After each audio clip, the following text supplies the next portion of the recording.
Los mexicanos somos como las montañas de nuestro país. Nos levantamos sobre la tierra cuando parece que no hay camino. Como los ríos, somos una corriente que nada ni nadie puede detener. Y como los volcanes, tenemos el corazón de fuego. Por eso, cuando el mal tiempo pase, seguiremos de pie, demostrando las veces que sean necesarias que nada nos detiene. Gobierno de México.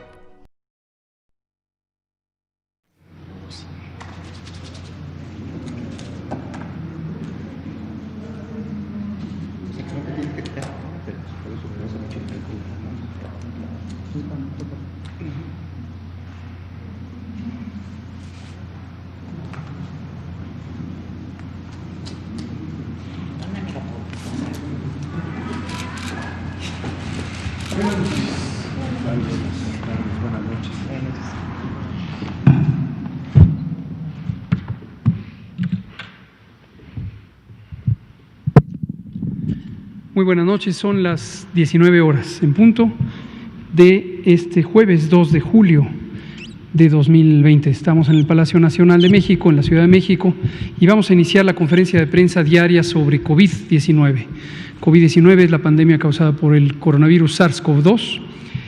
Vamos a centrarnos en el informe técnico, vamos a abrir a preguntas y comentarios y aprovechamos el tiempo. Le pido al doctor Alomía si lo presenta. Muchas gracias, señor secretario. Muy buenas tardes a todas y todos. Bienvenidos a la conferencia vespertina número 125 en este día número 32 de la nueva normalidad.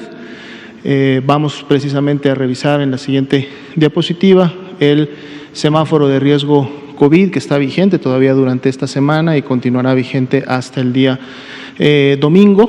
El día de mañana, viernes, se presentará el semáforo que tendrá vigencia la próxima semana, pero este es el que rige todavía en este momento las actividades. Siempre es importante recordarle a la población que el objetivo de tener un semáforo de riesgo es precisamente generar un alertamiento a la comunidad de cuál es el nivel de riesgo de poder contagiarse de la enfermedad. Si este nivel se encuentra en un máximo o en un alto, como es la característica de todas las entidades federativas, algunas de ellas en máximo rojo, algunas de ellas en alto naranja, pues entonces la actividad en el espacio público debe de ser limitada. Se permite cierta actividad, hay cierta apertura, pero esta en su gran mayoría todavía se mantiene limitada precisamente para evitar la interacción o la posibilidad de que un caso positivo de la enfermedad continúe dispersando el virus, contagiando a más personas y que entonces esto lógicamente lleve a un incremento en la cantidad de contagios de personas con la enfermedad que a su vez tendrán que demandar un grupo de ellas de atención médica hospitalaria con el riesgo implícito de en algún momento poder saturar los sistemas de atención médica de segundo y tercer nivel, que es uno de los objetivos precisamente que continúa persiguiendo esta intervención al comunicar el riesgo, transmitir a la población que todavía es tiempo y hay necesidad de continuar en casa para muchas de las actividades. ¿Cuáles son estas actividades? Son precisamente las que revisamos todos los días en las siguientes diapositivas, dando ejemplos que tratamos de que sean de una manera abarcantes para que tengan una referencia en relación a las actividades que pueden realizarse. Por ejemplo, la actividad hotelera, que a su vez involucra toda una serie de otras actividades paralelas, pero que están ancladas a la actividad hotelera. Cuando estamos en rojo, se permite una ocupación de un 25%, que es solamente una apertura para aquellas personas que están realizando actividades laborales que han sido ya previamente clasificadas como esenciales, es solamente para este grupo de personas. En naranja, decíamos, se incrementaba un poco más la posibilidad de movilidad, por lo tanto, entonces, esta ocupación se incrementa al 50%, así como el uso de áreas comunes también al 50%, que incluye las áreas, lógicamente, de restaurantes y servicios similares que tienen estos hoteles. Por lo tanto, lo que se refiere precisamente a restaurantes y cafeterías. En el naranja, 50% para que se pueda llevar a cabo esta actividad, siempre manteniendo sana distancia al interior de los locales, recordando que en semáforo rojo se mantienen cerradas y solamente pueden ofrecer servicios a domicilio para llevar, o en el caso de los hoteles, a la habitación.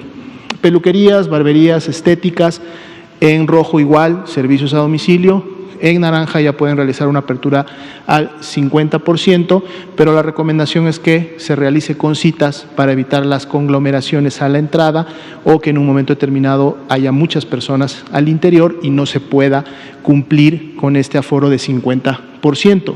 En el caso de plazas y parques, tenemos un aforo de 25% en color rojo y un aforo del 50% en el naranja, pero en ambos casos la recomendación es para actividad física, no para otro tipo de actividades, sobre todo aquellas que congreguen a una cantidad importante de personas. Hay que hacerlo sobre todo en lo individual, el uso de estos espacios públicos. En el caso de mercados y supermercados, siempre han sido una necesidad y una acción esencial. Solamente varía el aforo, precisamente, que era del 50% en rojo, se incrementa hasta un 75% en el naranja, y se le pide a la población que solamente acuda una persona por cada núcleo familiar, para que entonces al interior de estos establecimientos pueda mantenerse la sana distancia y puedan aplicarse las medidas sanitarias. Hemos comentado que los juegos profesionales, sobre todo aquellos que se llevan a cabo en grandes estadios y que concentran entonces una cantidad importante de personas, se mantienen a puerta cerrada, es decir, no puede haber el ingreso de personas, no pueden llevarse a cabo con público en estas áreas, lo pueden sí realizar entre sus deportistas, entre el equipo técnico, pero teniendo también medidas sanitarias siempre presentes, y muchos de ellos, como la Liga Mexicana de Fútbol y también la Liga Mexicana de Béisbol, tienen ya protocolos montados y diseñados para proteger la salud de sus jugadores y de su personal técnico. La siguiente diapositiva, vemos rápidamente que todas estas actividades en nivel de riesgo máximo, es decir, el rojo, están cerradas, deben de mantenerse cerradas, no deben de operar. Pero cuando entramos al nivel de riesgo alto, que es el naranja, pues bueno, hay un aforo que se permite del 50% solo con citas, en el caso de los gimnasios, spa y similares, un pequeño aforo, una pequeña apertura que es solo del 25% para los cines, teatros, museos y eventos culturales de menos de 500 localidades. Este aforo de 25% se repite para los centros comerciales y también se repite para los centros de culto. La idea de este pequeño aforo de 25% es que en todos estos lugares se pueda mantener todavía una muy buena dispersión de la población, se pueda cumplir con la sana distancia y no haya una interacción directa entre las personas, con lo cual, lógicamente, disminuimos de manera importante el riesgo de que se generen contagios. Y son los responsables de cada una de estos establecimientos los que deben de llevar a cabo y mantener el control de ese aforo. Lo que son las grandes conglomeraciones, congregaciones, reuniones, sobre todo como son los conciertos masivos y similares, así también como los bares, cantinas y giros similares a este grupo, en ambos niveles de riesgo se deben todavía de mantener cerrados para evitar los contagios de la enfermedad. Muy bien, pasemos entonces ahora sí a las cifras internacionales. La siguiente diapositiva sigue siendo 22% la proporción de casos en los últimos 14 días y que por lo tanto representan la pandemia, en este caso activa, porque es a nivel mundial de todos estos 10.533.769 personas que han sido confirmadas en todo el mundo. Pues bueno, esta prácticamente quinta parte es la que representa la actividad como tal. Ya hemos visto que la región de las Américas es la que prácticamente en el último mes ha concentrado la mayor carga de esta pandemia activa, aunque el número total bajó muy poquito, sigue representando todavía un 57% de la carga mundial de la enfermedad, y lógicamente esto se irá moviendo en la medida que los países que conformamos la región de las Américas podamos empezar a disminuir la cantidad de casos para cada una de ellas. Veamos la siguiente diapositiva, donde está justo la actualización de los números en México para el día de hoy.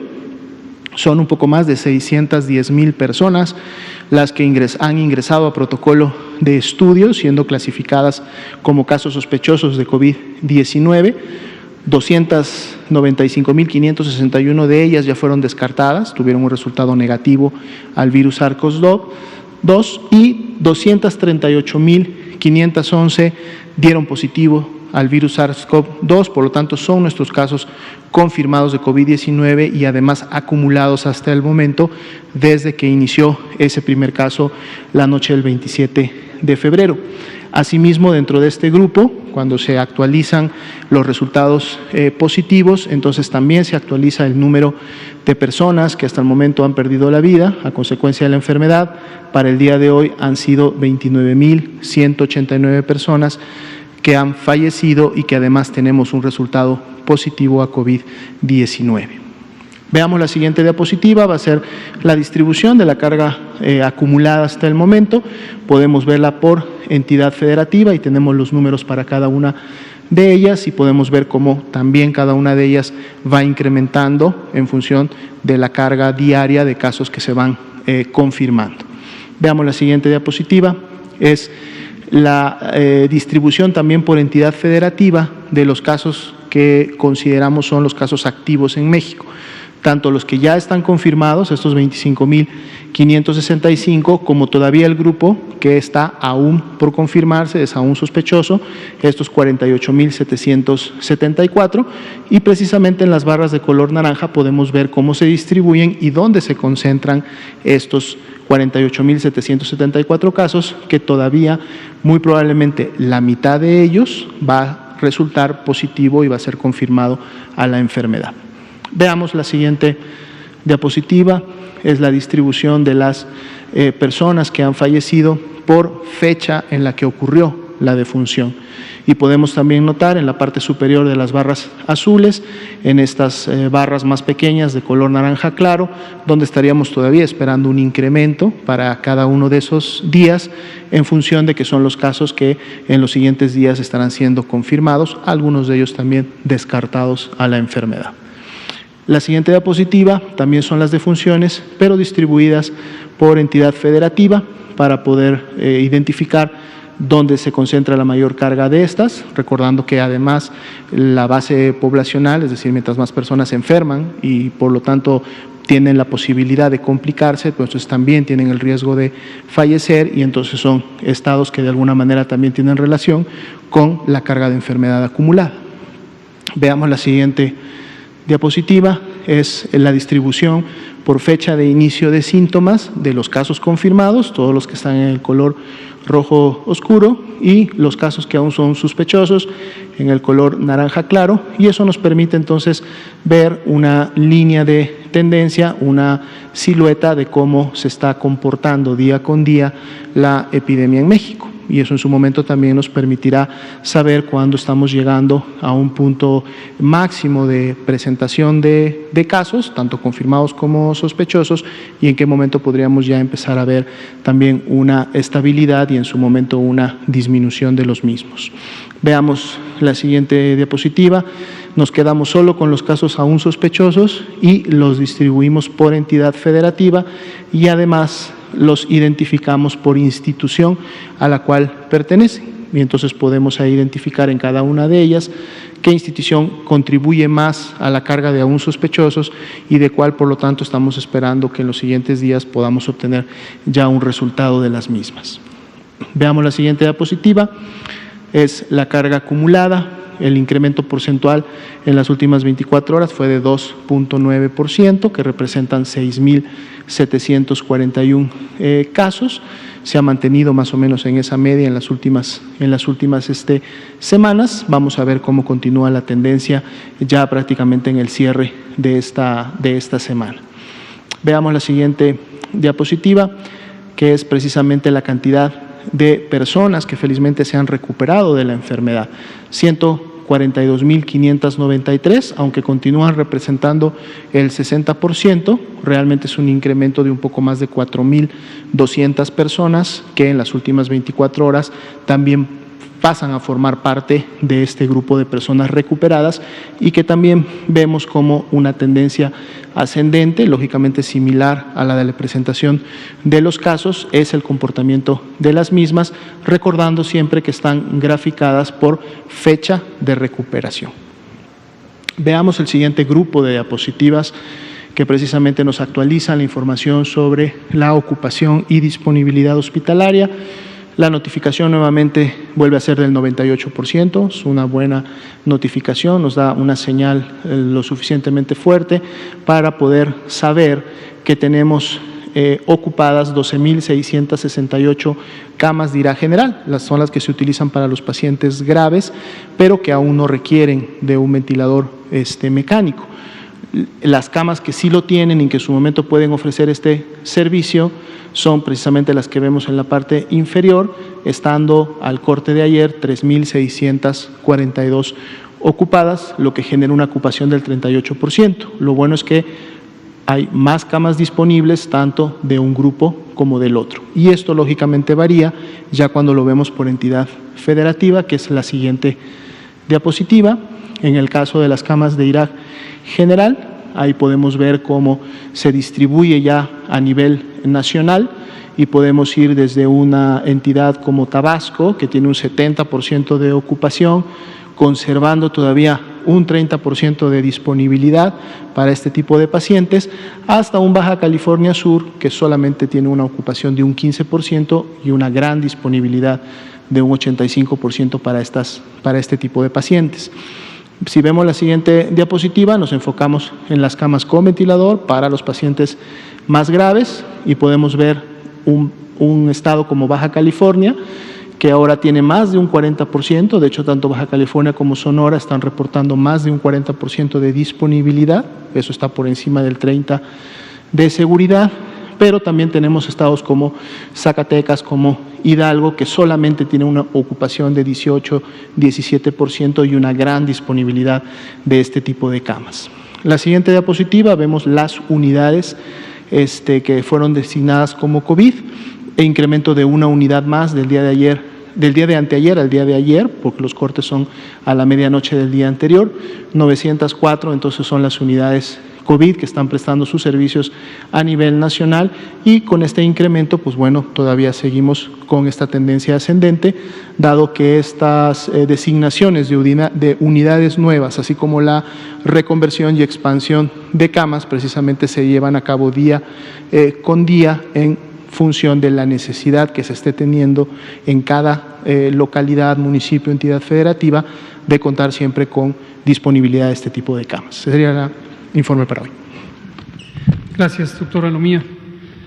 Vamos entonces a abrir a preguntas y respuestas. Vamos a empezar con usted, Juan, Araceli, uno y uno nos vamos acá. Sí, buenas tardes. Juan Carlos Machoro, reportero.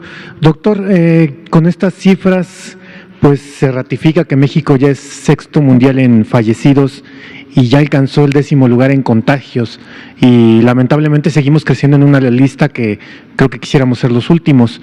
Esto para usted, pues literal, ¿qué le dice? Que como sociedad, pues como que no hemos entendido la realidad de la pandemia o qué está pasando, porque sí seguimos creciendo y creciendo en estas dos listas que creo que no quisiéramos estar. Gracias. Gracias, qué bueno que hace esta pregunta, Juan Carlos. Desde luego no quisiéramos tener ningún caso, desde luego quisiéramos no tener una epidemia, ni en México ni en el mundo. Desde luego quisiéramos que la epidemia se pudiera detener de un minuto a otro. Desde luego quisiéramos evitar todas las muertes. Pero desde luego esto no es posible, ni en México ni en el mundo. Por eso lo hemos estado comentando aquí con ustedes, con la sociedad, varias veces.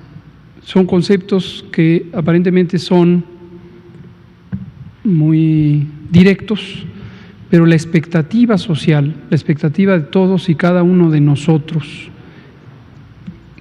discrepa con la realidad. También quisiéramos no tener terremotos, no tener huracanes, no tener inundaciones, no tener deslaves. También quisiéramos no tener contaminadas nuestras cuencas hídricas. También quisiéramos tener un sistema de salud competente que se hubiera desarrollado a lo largo de los últimos 30 años. También quisiéramos no tener una epidemia enorme de enfermedades crónicas. Obesidad y sobrepeso, 3/4 partes de la población mexicana. Diabetes, 14% de las personas mayores de 20 años. Hipertensión, 35% de las personas mayores de 20 años. Nuestras primeras causas de muerte desde hace más de 15 años, enfermedad cardiovascular, es decir, infartos del corazón, infartos cerebrales, generalmente causados por la hipertensión, diabetes con sus múltiples complicaciones, pérdida de la vista, pérdida de la función de los riñones, pérdida de la circulación, que frecuentemente llega a amputaciones, cánceres, múltiples cánceres, enfermedad crónica del hígado relacionada principalmente con el consumo excesivo de alcohol y también con la enfermedad crónica metabólica por un fenómeno que se llama hígado graso. Quisiéramos tener una realidad diferente. Cuando México recibe a la epidemia de COVID, la enfrenta con su realidad, la enfrenta con estas condiciones de salud muy deterioradas, una epidemia que no debemos perder de vista. Su principal motor, la epidemia de enfermedades crónicas, es el consumo de productos industrializados, procesados y ultraprocesados. ¿Esto qué quiere decir? Todo lo que viene empaquetado y son productos no naturales que han sido modificados industrialmente y se les ha agregado enormes cantidades de distintas azúcares, principalmente fructosa, jarabe de maíz alto en fructosa. Se les ha agregado también distintos aditivos, se les ha agregado sal en exceso y grasas saturadas. Esta es la realidad que hemos enfrentado a lo largo de 30 o 40 años. Y esta es la situación que tenemos. Y como hemos dicho aquí muchas veces, tenemos un sistema de salud que no creció a la velocidad que se necesitaba respecto al crecimiento de la población, que fue deteriorando sus instalaciones por falta de servicio, por dispersión en otras cosas del dinero que debía ser utilizado para eso, que no se distribuyó en el territorio en las zonas de mayor necesidad, sino se concentró de una manera caótica, mal planeada, en zonas urbanas, a veces con repeticiones. Aquí está una unidad de salud de una institución, enfrente está la unidad de salud de la otra institución, en vez de ponerla donde debería estar estratégicamente para cubrir a la población en necesidad. Enorme abandono de la población rural y suburbana y problemas graves de calidad y obviamente de sobresaturación del Sistema Nacional de Salud. Cualquiera que haya ido a una unidad de salud hace 10 años o hace 5 años, sabe perfectamente que el sistema de salud que hoy vemos es muy parecido al que hemos tenido en los últimos 30 años. No se echó a perder el 1 de diciembre de 2018. Así ha sido. Quien realmente ha ido a una unidad de salud en el sistema público lo sabe perfectamente. Quien nunca se ha parado por ahí puede tener una idea quizá fantasiosa de la realidad de nuestro Sistema Nacional de Salud, sin menospreciar sus grandes talentos. Efectivamente, también en México se hacen cirugías muy sofisticadas, se hacen trasplantes renales, hepáticos, cardíacos, de múltiples tipos, se hace tratamientos oncológicos de muy alto nivel, se hace cirugía pediátrica, tenemos también cosas muy competentes, se hace investigación científica. Entonces también tenemos claroscuros, tenemos cosas muy buenas, pero tenemos realidades que debemos afrontar. Entonces, hoy vemos COVID, lo que es importante es no verlo solo como COVID. Es COVID en una población con estas carencias, es en una población con enormes desigualdades económicas y sociales. Los datos son clarísimos. La mitad de la población de México vive en una condición de pobreza, de insuficiencia económica para abastecerse de elementos básicos para una vida apropiada. Y tiene dificultades para enfrentar esa vida todos los días, todos los días. ¿Cuál es la razón? El modelo económico que México ha adoptado o vivido desde hace 40 años. Debe haber una razón.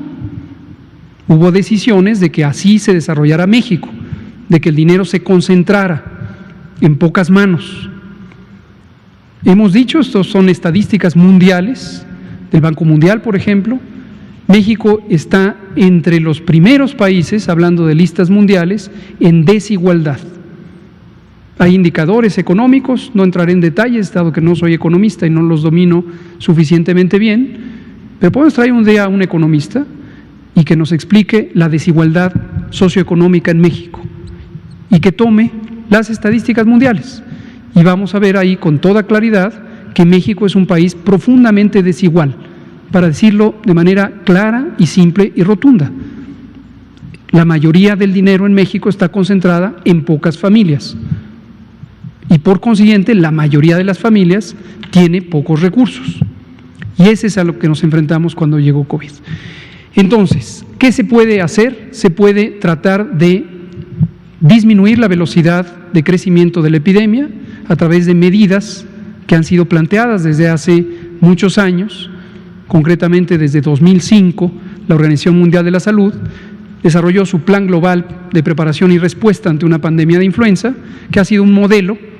Ha habido después ediciones posteriores, modificaciones, enriquecimiento, pero es un modelo de pandemia muy semejante al de COVID, solo que el de COVID es mucho más intenso. Se parece a la pandemia de influenza de hace 100 años. Pero este modelo de respuesta, de preparación y respuesta, considera acciones como la mitigación comunitaria, una intervención en donde en forma masiva, por una disposición gubernamental, se logra que las personas se queden en casa, es lo que hemos venido diciendo desde hace meses, y eso lleva a que la cantidad de contagios por día sea menor. ¿Se puede lograr que la cantidad absoluta de contagios que enfrentaremos sea menor? Desafortunadamente no.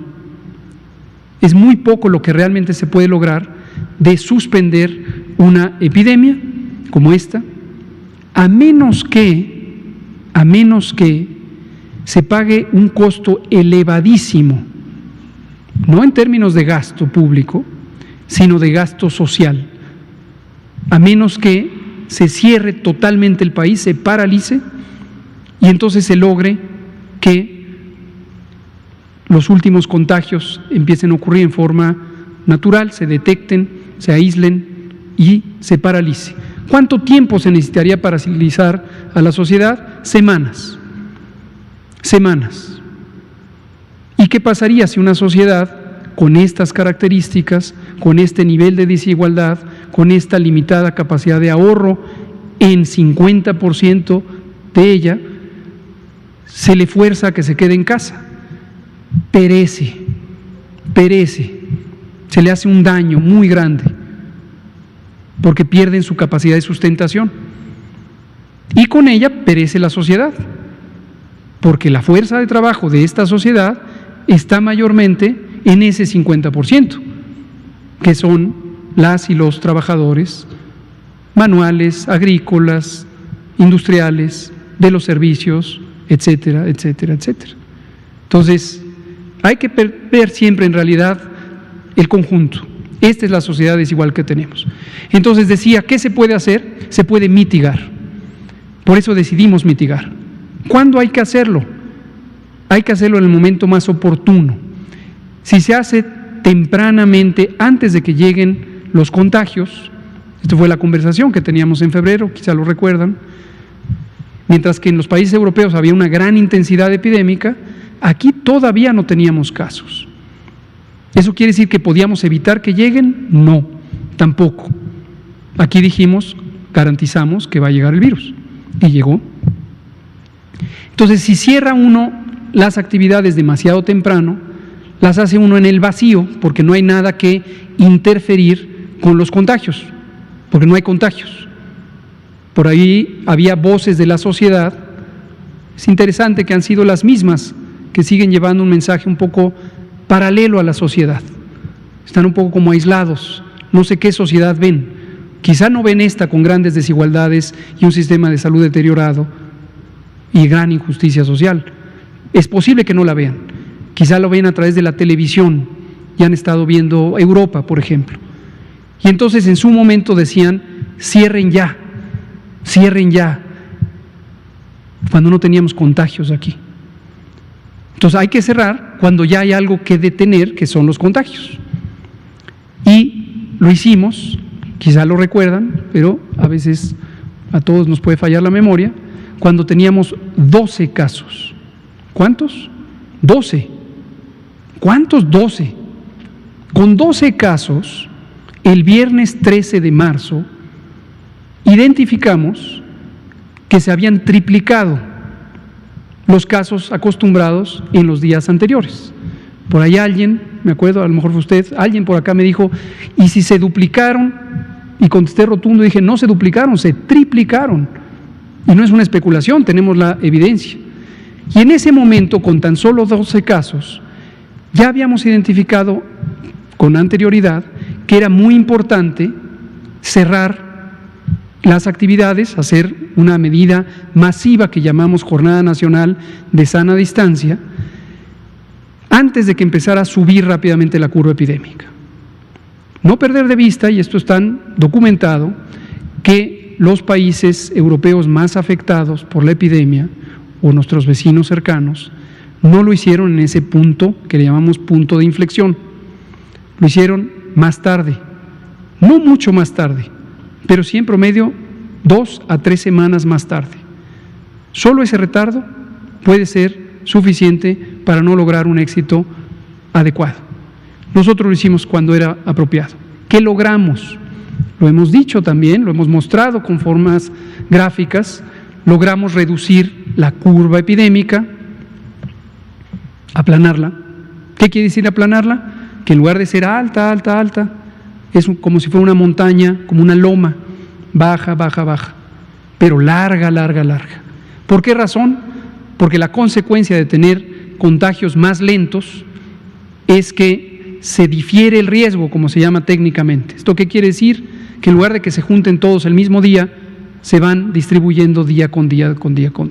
Y la consecuencia, no agradable, no deseable, es que se prolonga la epidemia. Por esa razón, en México tenemos una epidemia más larga que los países que tuvieron epidemias explosivas. Esto lo comentábamos el domingo pasado con unas gráficas. ¿Por qué queremos tener una epidemia con pocos casos diarios, a pesar de que sea más larga? Porque lo primero y más importante es que no haya personas que mueran por falta de atención. Y si se saturan los hospitales de este precario y deteriorado sistema de salud que durante 40 años no creció como debía, entonces llegan las camas, los ventiladores, el personal a saturarse y tiene que tomar decisiones muy dramáticas que se tomaron en otras partes del mundo, como decidir a quién se intuba y a quién no se intuba. En México no. En México ha habido muertes, todas y cada una de ellas lamentables. Nunca debemos perder de vista que se trata de personas que ya no están con nosotros, personas que dejaron a familias sin su presencia, sin su apoyo, sin su existencia, sin su cariño. Son personas. Y las personas que han fallecido, sin embargo, no fallecieron porque estuvieran saturados los hospitales. Fallecieron porque el COVID les quitó la vida. Pero no olvidemos, lo mostramos cada martes y cada lunes, a quienes les quitó la vida, a personas adultas mayores principalmente, pero dramáticamente en México, a diferencia de Europa, donde hubo epidemias explosivas, a personas que tienen enfermedades crónicas. ¿Cuáles? hipertensión, diabetes, obesidad, tabaquismo. ¿Por qué se causaron estas enfermedades? Por una mala alimentación. ¿Motivada por qué? Por una dieta que está basada en productos industrializados de bajo valor nutricional y altísimo poder calórico, sólidos y líquidos, bebidas azucaradas, refrescos, que son el líquido principal en algunas poblaciones. Y hay una gran diferencia también social, donde poblaciones más empobrecidas tienen consumos de refresco más grandes. Entonces, esa es la realidad, ese es el contexto de esta situación. Lo de la lista, si estamos arriba o no de España, no hay que perder de vista también que esta es la realidad y esa es la realidad en España. Más un detalle, contar casos y comparar países con poblaciones diferentes es un error metodológico. ¿Por qué razón? Porque obviamente donde hay más población, más personas viviendo, existe la posibilidad de que haya un mayor número de eventos, en este caso muertes, hospitalizaciones, casos. Entonces estas listas, hoy creo que fue un día de primeras planas con este discurso. México ya sobrepasó a España, decía un periódico. En todos lados baja la letalidad, excepto en México, decía otro. Sería útil, por ejemplo, uno de estos periódicos es llamativo porque ha estado con esta idea persistente de comparar la mortalidad de México y otras variantes, pero al mismo tiempo, cuando se habla de enfermedad metabólica, crónica, diabetes, obesidad, hipertensión, y se habla de refrescos, de bebidas azucaradas, de comida chatarra, este mismo periódico suele publicar extensos artículos firmados por el staff. No sabemos quién es el staff, es un poco un misterio. Quizá es el editor, la editora o los dueños, las compañías que producen estos productos. Entonces no perdamos de vista todo esto. Ese sería mi comentario respecto a lo que usted comenta y gracias por mencionarlo, Juan Carlos. Vamos a darle la palabra a Araceli Aranday, luego nos damos 2 acá y 2 acá. Gracias, doctor. Preguntarle, la OMS designó a la División de Proyectos Especiales del IMSS como centro colaborador para sistemas de salud resilientes. ¿Nos puede explicar esto a qué se debe y cómo favorece esto al país? Y si tiene algún conocimiento la dependencia sobre el estudio sueco que revela inmunidad a largo plazo. Por favor, gracias. Muchas gracias. Tenemos, ambos casos son buenas noticias, con distinto sentido.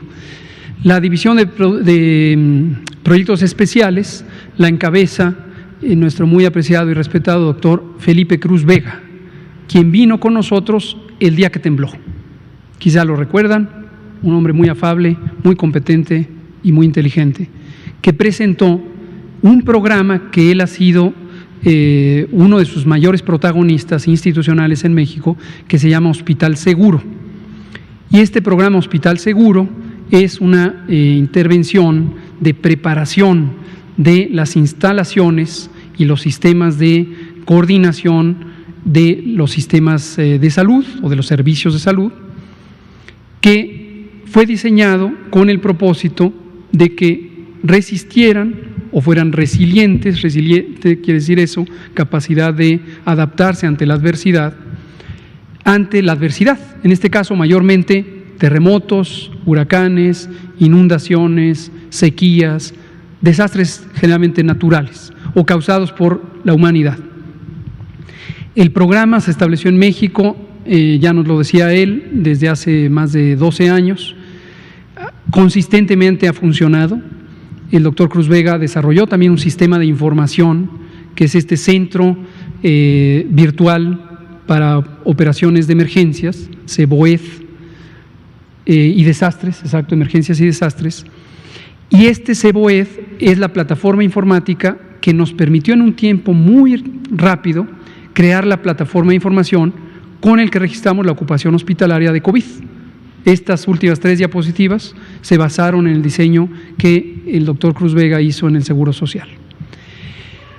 ¿Qué quiere decir un centro colaborador? La Organización Mundial de la Salud, igual que otras oficinas del Sistema de Naciones Unidas, tiene la designación de centros colaboradores para distintas unidades técnicas, instalaciones, laboratorios, centros de investigación que se dedican a un campo especializado. En México tenemos varios centros colaboradores. En el Instituto Nacional de Ciencias Médicas y Nutrición Salvador Subirán, por ejemplo, tenemos un centro colaborador sobre genética que encabeza el doctor Osvaldo Muchinic. En la Dirección General de Información en Salud tenemos un centro colaborador de la OMS sobre clasificación internacional de enfermedades. Y hay otros, podríamos traer una lista muy grande porque nos sentimos muy orgullosos de la competencia técnica de nuestros colegas que han encabezado centros colaboradores. Y ese es el caso del doctor Cruz Vega en esta división de estudios de proyectos especiales. Esta mención.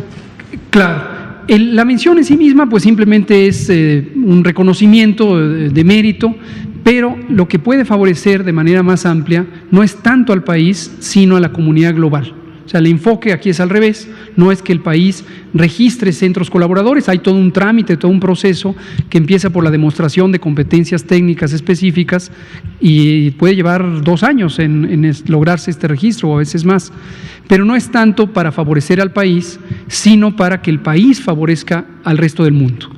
Desde luego, el tener una figura de liderazgo en una unidad técnica, en nuestras instituciones públicas, es de gran ayuda porque facilita el contribuir a partir de modelos desarrollados en el país y a su vez eso facilita el diálogo con las comunidades técnicas globales. El estudio sueco, del estudio sueco le voy a decir poco y le voy a decir por qué. Porque mi maestro, el doctor Alcocer, que es un inmunólogo muy connotado, me ha ofrecido, y se lo agradezco, la oportunidad de que él venga nuevamente, como vino alguna vez al hablar de la fisiopatología de COVID, y venga a hablarnos de la inmunología de COVID. Y en esa inmunología nos va a hablar de la inmunidad celular, y aquí es lo único que voy a decir de este artículo. Un grupo científico de la Universidad de Karolinska, del Instituto Karolinska en Suecia, publicó un análisis científico muy interesante en donde destaca la inmunidad que está mediada por células y no por anticuerpos. Y esto, para decirlo de manera simple, son 2 formas del sistema de defensas del organismo, del sistema inmune, de responder ante un agente infeccioso como puede ser el virus SARS-CoV-2. Durante todo este tiempo se ha enfatizado más la búsqueda de anticuerpos para múltiples propósitos. Enumeremos algunos de los que han sido comentados aquí.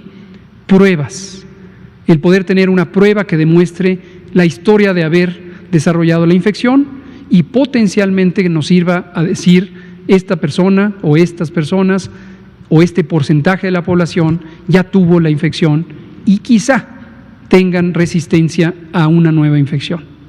Vacunas, en la medida en que se entienda la inmunidad de los seres humanos al COVID o al virus que causa el COVID, se puede entender mejor cómo se necesitan desarrollar ciertos tipos de vacunas para dar una inmunidad duradera, si no permanente, por lo menos duradera. Estas son algunas de las aplicaciones del tema de inmunidad y hasta ahorita se ha hablado más de los anticuerpos. Anticuerpos son sustancias, son proteínas que están en la sangre humana y que tienen una actividad específica que es neutralizar a los agentes infecciosos. Esto lo comento para cualquier persona que no esté directamente familiarizada con el tema.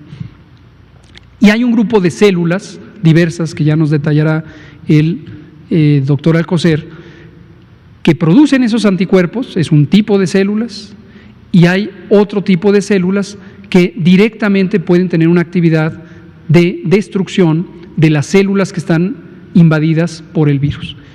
Pero va a venir el doctor Alcocer y nos lo va a contar en detalle. Vámonos de este lado, Liliana Noble, Pulso Saludable, y usted también. Sí, le va a dar tiempo. Buenas noches, Liliana Noble de Pulso Saludable. Doctor Gatell, doctora Lomía, buenas noches. Tengo dos preguntas para usted. La primera, The Washington Post hoy asegura que la cantidad de muertos que ustedes dan a conocer no es realidad y que es 3 veces más. No sé, tendrían que haber publicado la evidencia, no está pública. ¿A qué cree usted, considera que esto se deba? Es algo que llama la atención, pero insisto, debió de haber, como todo medio de comunicación, haber publicado la evidencia tras esta aseveración. Gracias. Cómo no, con mucho gusto. Este es un tema que tratamos hace algunas semanas a partir de que 3 periódicos internacionales, un periódico español y 2 periódicos de Estados Unidos, hicieron unas notas que decían la misma, yo diría, acusación de que ocultamos las cifras de casos, de hospitalizaciones, de muertes, de lo que está ocurriendo. Y en su momento, por eso me pareció desafortunado, no quiero inhibir a nadie que se exprese libremente, menos que lo publique en un medio, para eso están los medios, para comentar perspectivas y opiniones, y hay que respetarlas. Pero la idea de que estábamos ocultando, esto tiene un significado de que hay una intención deliberada de tapar la realidad, cosa que es evidentemente una falsedad.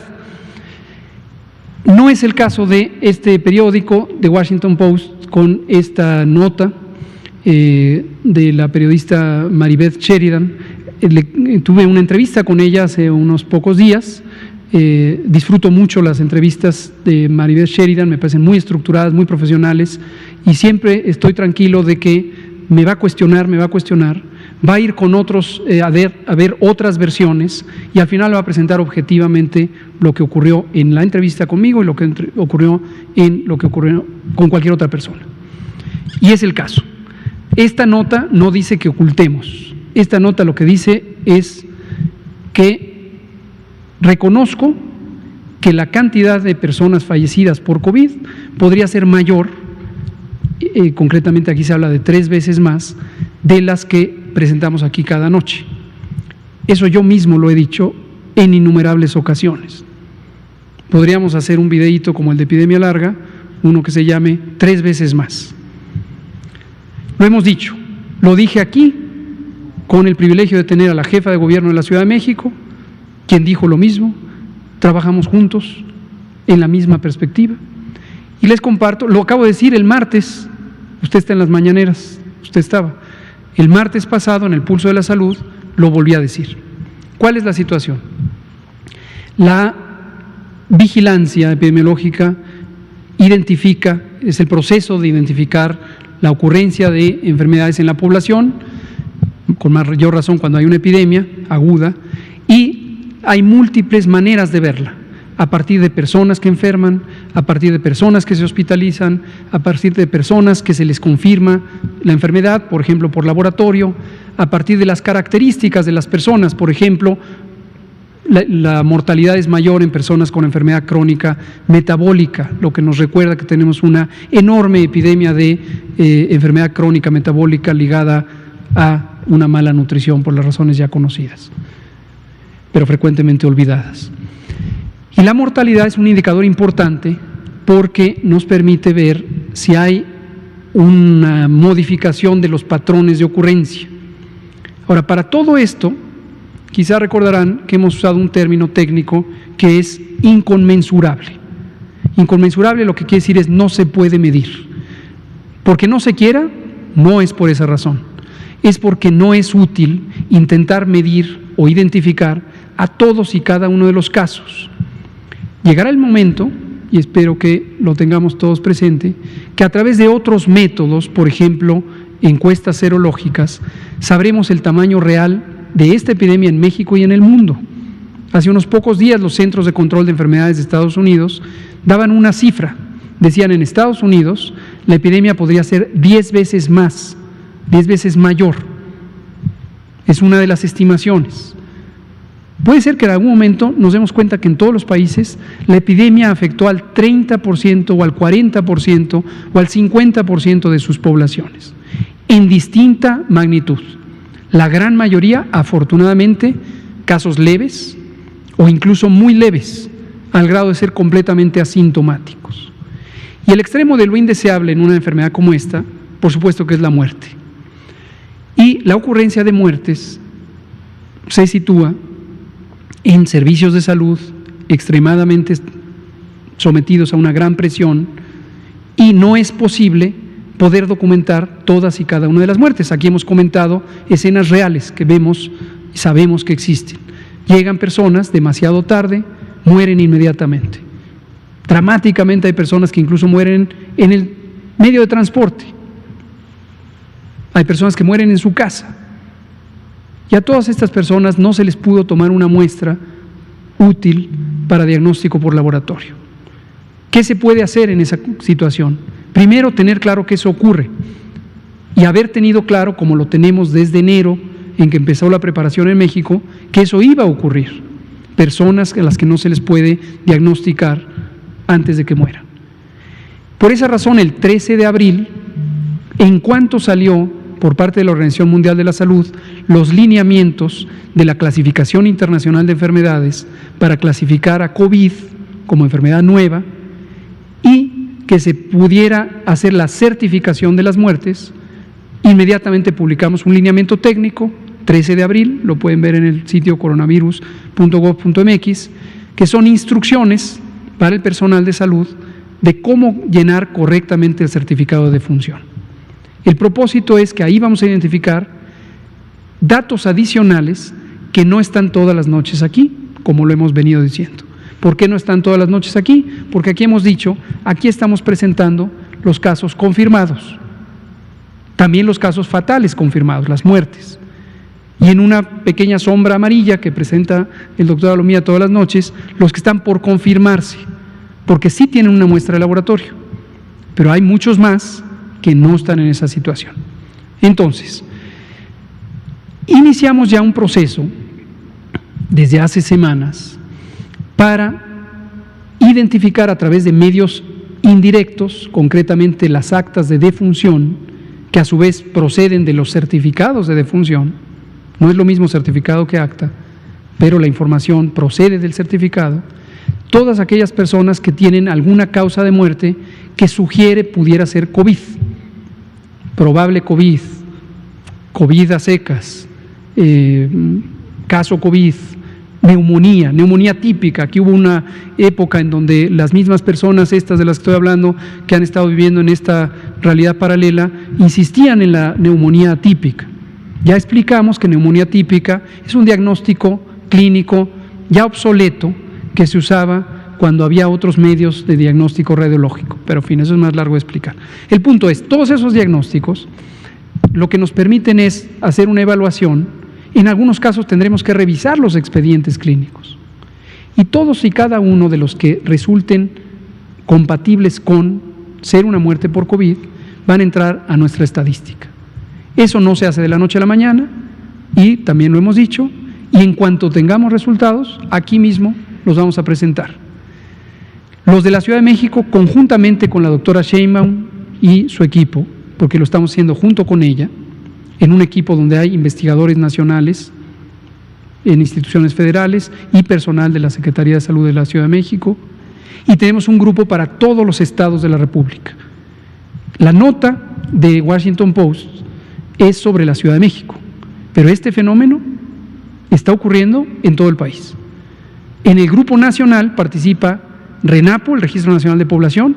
Hoy sale otra nota donde dice López-Gatell oculta, no oculto, es esto a lo que me referí el martes y en varias instancias.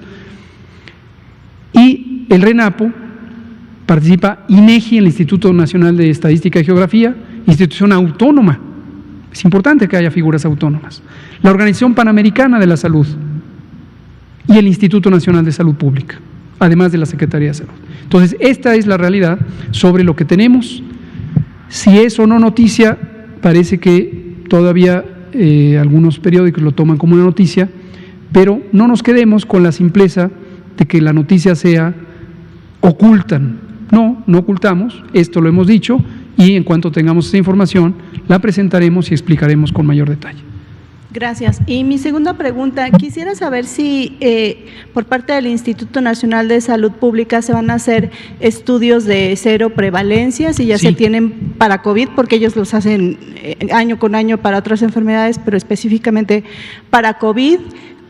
¿Qué cantidad van a tomar para la muestra y dónde se va a iniciar? Me parece que esto va a ser muy importante para poder encontrar a estos casos, aislarlos y ver cuáles son las zonas, entiendo, No. las más con virulencia, las que tienen No más. ese es el Ok, propósito, ok, que gracias. lo comento con usted y con todos y todas. Las encuestas de cero prevalencia son encuestas, se llaman cero prevalencia porque se toma suero. Suero es el componente líquido de la sangre. Entonces se toma una muestra de sangre de personas en una zona, por estado, por país, y se les toman muestras de sangre, se les hace un cuestionario sobre si tuvieron síntomas y cómo los vivieron, si fueron atendidas o no atendidas, etcétera. Y la muestra de sangre se le extrae la parte líquida, el suero, y se buscan anticuerpos contra el virus SARS-CoV-2 causante de COVID. Y eso puede ser una señal de que la persona tuvo infección por el virus causante de COVID. No es para diagnóstico individual, no es para que en tiempo real uno pueda mapear por dónde va la enfermedad. No necesitamos una encuesta para eso. Tenemos el Sistema Nacional de Vigilancia Epidemiológica que opera 24 horas al día, los 7 días de la semana, todo el año. Esto es para estimar cuál es la carga no registrada o no documentada de enfermedad. ¿Por qué fue no documentada? No, como acabamos de comentar, porque nos interesa ocultarla, sino porque la gran mayoría de personas tienen la enfermedad leve o asintomática.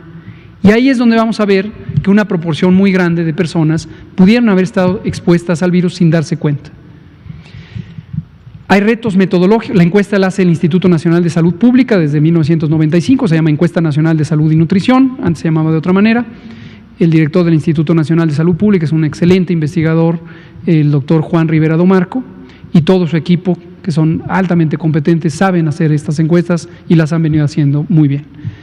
Hay un reto metodológico importante que es el desconocimiento científico mundial sobre la respuesta inmune a COVID, que ya nos la explicará el doctor Alcocer. Pero vamos a hacer la encuesta muy pronto. Gracias. Gracias. Usted, por favor.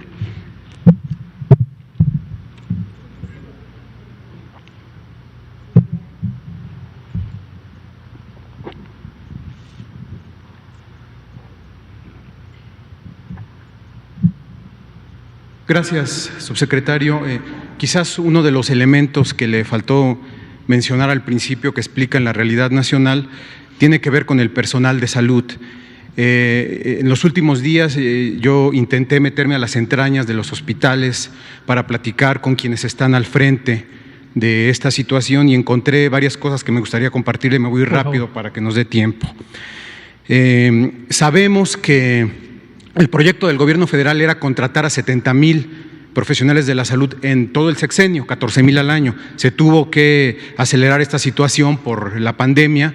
El último registro que nosotros obtuvimos fue de un poco más de 45,000 que han sido contratados. Pero bueno, la mayoría de estos contratados, subsecretario, solo fue por convenios de 6 meses. Por ahora, hasta ahora. Sí, incluso hubo una frase que resonó por ahí que me decían, me contrataron para morir, ¿no? Que puede ser un poco quizás escandalosa, pero al menos me la dijeron. Por esta limitación de contratos, subsecretario, por miedo a la muerte, por deficiencia de las condiciones de trabajo, encontramos índices de deserción en diversos hospitales. Y le voy a poner un ejemplo. Encontramos en el Hospital General de Iztapaluca una deserción, me estoy refiriendo exclusivamente a los nuevos, de alrededor del 20%. Pero encontramos, por ejemplo, en el Hospital Juárez, 80% de deserción. Adicionalmente, usted sabe que se fue personal vulnerable, y también encontramos otra situación muy delicada.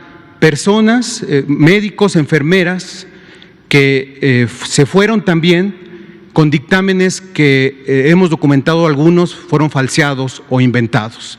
Es decir, no merecían haberse ido a casa y se fueron. Pero bueno, el problema aquí es quién se quedó al frente de la pandemia, quién se quedó. Siguiendo esta pista, nos fuimos a algunos hospitales del Estado de México, donde encontramos la verdad, una realidad muy lacerante. Desde plazas donde el personal de salud gana 3,500 pesos al mes, sin derecho a vacaciones, prestaciones, ni siquiera días de descanso.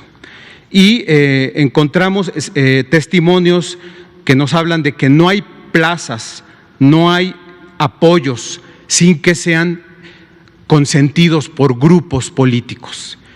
En el caso de Chimalhuacán y en el caso de Iztapaluca, por antorcha campesina. Es decir, nadie puede ser contratado si no pasa con el aval de esta situación o de un sindicato corrupto. Por ponerle un ejemplo rápido, en el Hospital General de Chimalhuacán se otorgaron 102 estímulos por COVID.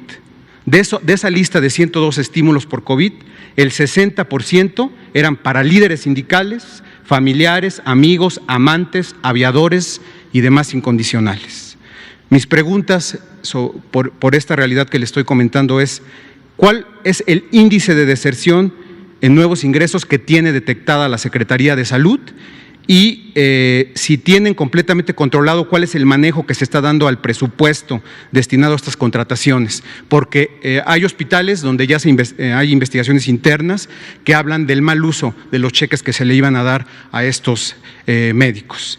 Y la segunda pregunta es si hay garantía, si se compromete el gobierno federal con el personal de salud que sí ama su profesión, que sí ha estado ahí, a terminar con la intervención de sindicatos corruptos y grupos caciquiles en la concesión de plazas, beneficios y apoyos para ellos. Muchas gracias, subsecretario. Muchas gracias. Creo que su pregunta y comentario y denuncia es muy importante. Definitivamente es muy importante. Trataré de abreviar en pocos minutos que nos queda. Es muy útil que la sociedad sepa que esto es inaceptable, que es indeseable, pero es una realidad. Y es una realidad anidada en años de sistemas corruptos locales, sistemas corruptos estatales, sistemas corruptos nacionales, que son inaceptables y que son parte de lo que este gobierno está empeñado en eliminar, que es la corrupción como el centro de la perversión de la actividad pública en todos sus aspectos. No entro acá a detalle porque ya no me da tiempo, pero sí le puedo decir, lo que usted describe sobre las deserciones es real. Ha sido un reto mantener al personal recientemente contratado. El déficit es mucho mayor, es 240,000 personas que faltaban, profesionales, y el plan de este gobierno era hasta 100,000 basificaciones, regularizaciones, personal ya existente, independientemente de que se contratara nuevo personal. Es decir, regularización de todos los, eran 98,000 y fracción, lo redondeo a 100,000, que tienen una plaza que no es plaza y que por 2, 3, 5, 7, 15 o hasta 20 años han estado trabajando por honorarios en condiciones precarias, en condiciones de hecho ilegales, contrarias a la Ley General de Trabajo, la Ley Federal del Trabajo y desde luego al artículo 123 de la Constitución. Entonces, eso va a seguir, eso no se detiene. Con respecto a COVID, tomamos la acción emergente de contratar, ahorita son prácticamente 50,000 personas y hemos tenido un gran reto para poder retener a una proporción importante de ellas. Pero no tengo el dato ahorita, pero lo conseguimos, lo podemos traer en un martes de pulso. Esto lo lleva el INSABI, entre otras cosas se creó el Instituto de Salud para el Bienestar con el propósito de ordenar todo esto y de tener una oficina federal, una oficina nacional que permita precisamente regularizar todo el ambiente laboral del Sistema Nacional de Salud y sus finanzas. Ese es el empeño. ¿No conoce hasta ahorita el índice de deserción usted ahorita? En este instante no, pero seguro que está documentado. El doctor Alejandro Sbarch da un seguimiento muy puntual a esto. Se lo pedimos y lo comentamos mañana, sin problema. ¿Y el compromiso para que estas corruptelas desaparezcan? Es el compromiso esencial del gobierno, estas y cualquier otra corruptela o corruptota. Sí. Muchas gracias. 20 horas con 3 minutos. Gracias. Nos vemos mañana. Los mexicanos somos como las montañas de nuestro país. Nos levantamos sobre la tierra cuando parece que no hay camino. Como los ríos, somos una corriente que nada ni nadie puede detener. Y como los volcanes, tenemos el corazón de fuego. Por eso, cuando el mal tiempo pase, seguiremos de pie, demostrando las veces que sean necesarias que nada nos detiene.